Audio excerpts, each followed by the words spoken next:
65% of the top billionaires are divorcees. Billionaires से अच्छी चीज ये कोई नहीं बता सकता कि भाई पॉलिटिकल पार्टी किसी का सपोर्ट कर रहे हो ना कर रहे हो, खुल के किसी को मत बताओ, क्योंकि कब सरकार पलट जाए और फिर आपको लंदन भागना पड़ जाए. ठीक है. तो एलॉन मस्क को लग रहा था कि मैं फैमिली भी बैलेंस कर रहा हूँ, 5-6 कंपनियां बैलेंस कर रहा हूँ, चाहे एक्स हो टेस्ला हो, सारी चीजें बैलेंस कर रहा हूँ. जैसे ही उनकी बेटी 18 साल की हुई, उसने पहला स्टेटमेंट क्या दिया था, मेरे को अपने बाप के साथ नहीं रहना है. क्यों? एलॉन मस्क भी शॉक्ड था. यूएस में एक बहुत ही रईस इंसान था, उसका नाम था वेंडरबिल्ट. तो इस व्यक्ति के पास उस समय के ज्यादा नहीं 7 लाख करोड़ रुपए थे इन्फ्लेशन एडजस्ट करने. ओके, 7 लाख करोड़. उसके बाद भी वो दुखी था. कैसे आप समझते हैं? माइक टायसन के बारे में आपने सुना होगा. Mike Tyson also after the peak he was bankrupt. Power और पैसा भी बहुत बड़ा नशा है, और इस नशे के चक्कर में बहुत ज़्यादा नुकसान हो जाता है. जैसे नेपोलियन हिल है, उसको लैंड का नशा था, एक्वायर करना था, ये और उस चक्कर में लाखों लोगों की जान गई. करेक्ट. याद रखो जान भाई, आपके ऑडियंस के लिए भी है कि आज तक दुनिया में कोई भी बंदा शेयर मार्केट से मिलियनर या बिलियनर टिप लेके नहीं बना है. हमारे देश में हमारा एक पैराडॉक्स है. किसी भी इंसान को पहले वो अंडरडॉग होगा, उसको मसीहा बनाएंगे, मसीहा से उसको भगवान बनाएंगे, और हमारे देश का सबसे बड़ा दुर्भाग्य है जिसको भगवान बनाते हैं उसी को 9 दिन बाद विसर्जित कर देते हैं. Money is a shit, but we can not deny कि आज के जमाने में वो शिट की जरूरत सबको है, जरूरी है. We can't live without that shit. We cannot live without that shit. तो this is the reality. कुछ लोग बोलते हैं ये फ्रॉड है लॉ ऑफ अट्रैक्शन, कुछ लोग बोलते हैं बहुत सही है लॉ ऑफ अट्रैक्शन. प्रॉब्लम है लॉ ऑफ अट्रैक्शन लेजिट चीज है, प्रोवाइडेड आप सही चीज करो. एप्पल सबको लगता है कि बस स्टीव जॉब और स्टीव वॉजनैक ने बनाया. नहीं, there were 3 people in the core team. Steve Jobs, Steve Wozniak और रोनाल्ड वेन करके एक बंदा था. बट इस बंदे ने इनके स्टार्टअप चालू होने के बाद, इन्वेस्टमेंट आने के 10 दिन बाद ही एग्जिट मार लिया. किसी भी बंदे ने आज के समय में 1000 करोड़ कमाए तो उसने 3 चीजें करी हैं. तो ना एक 1600s में एक डॉक्टर एर्गिस नाम के एक डॉक्टर थे. ठीक है. तो उस समय पे ब्लैक फीवर बहुत ज़्यादा चल रहा था, एक बीमारी चल रही थी, काफ़ी लोग मर रहे थे उसके कारण.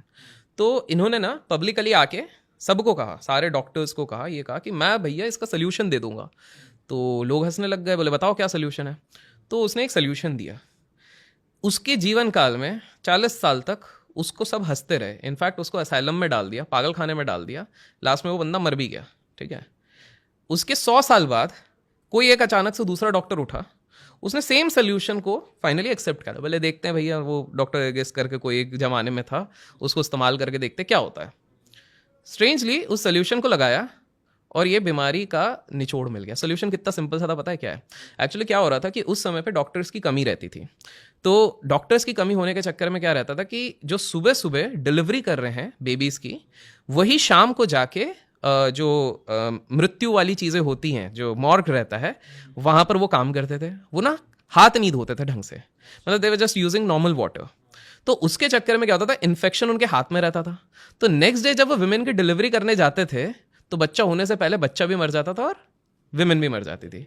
तो इनका सोल्यूशन सिंपल सा था, क्लोरीनेटेड वाटर से अपना हाथ धोना शुरू कर दो. That's it. Distilled chlorinated water से हाथ धो.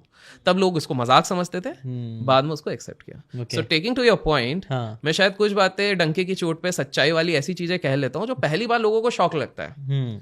But then when they share it amongst the community, उनमें से कुछ लोग आके बोलते हैं कि नहीं यार, ये बंदा हमने ये जो कह रहा है हमने देखा है, हमने सहा है, ये चीज सही कह रहा है. फिर वो और 4 जन को स्प्रेड करते हैं, तो वो वर्ड ऑफ माउथ वहां से मोस्ट लाइकली स्प्रेड हो जाता है. यही वाली चीज है. और मेरा एक सिंपल सा स्टेटमेंट है कि भाई देखो, लोग इतने सारी बात कर रहे हैं, तो मेरा हमेशा से कहना है बात उसकी होती है जिसमें कोई बात होती है. तो ऑब्वियसली कोई ना कोई वैल्यू होगा. तो वो जो पहले ऑर्कुट में एक स्टेटस लोग डाला जाते थे, लव मी और hate me, you can't ignore me, तो अभी शायद वही वाला स्टेटस मेरा हो चुका है. सही है. तो यही वाली चीज़ है. नाइस. मैं एक चीज़ नोटिस करूँ ना अभिषेक भाई, तुम्हारे ना ओपिनियंस बड़े सीधे सरल होते हैं और डायरेक्ट होते हैं, और लोगों को ना वो चीज़ कई बार बहुत पसंद आती है जब कोई एकदम बोले कि भाई, जैसे मैंने भी कई सारे आपके वीडियोस देखा हूँ, बड़े बड़े लोगों के सामने मतलब जो बातें कर देते हो डायरेक्टली, ऐसा ऐसा ऐसा है, तो वो कई बार लोग जानते हैं, समझते हैं, लेकिन ना कोई सुनते नहीं है. लोग डायरेक्टली ऐसा किसी के मुंह से सुनना, तो वो चीज़ काफ़ी हिम्मत वाली होती है. यार बस दुआ है। और मेन चीज क्या रहती है कि बहुत सारे लोगों को शायद पता भी रहती है लेकिन उनको डाउट रहता है। No one is going to come and validate. तो मैं फैक्ट्स एंड फिगर्स के साथ जब वैलिडेट कर देता हूँ और कोई अगर मेहनत करके जाके उस चीज को चेक करता है तब उसे रियलाइज होता है यार बात तो सही बोली। कोई ऐसा इशू तो नहीं हुआ अभी तक, मतलब? यार देखो नोटिस आते हैं, इसलिए मैं नाम नहीं लेता हूँ। आज के पॉडकास्ट में भी अगर हम कुछ बड़े लोगों की बात करेंगे तो people will guess over there in the comment section. कुछ लीगल हम लोगों ने टैकल भी किए हैं उस बेसिस पे, तो कुछ थोड़ी बहुत हल्के फुल्के ऊपर नीचे चलती रहती हैं, but then that's a part and parcel of the profession I have picked up. Right, तो वाली चीज़ है। तो अभी बड़े लोगों की बात ही चल रही है, तो कोई बड़े कुछ एग्जांपल कुछ अच्छे और इंटरेस्टिंग को शेयर कर सकते हैं? बिलियनर सीक्रेट्स जैसे कई बार। बिल्कुल बिल्कुल बिल्कुल। तो जिशान भाई आपको मैं बड़ा एक इंटरेस्टिंग चीज बताता हूँ। मैं नाम कभी भी नहीं लेता हूँ, लोग आराम से लेकिन गेस कर सकते हैं।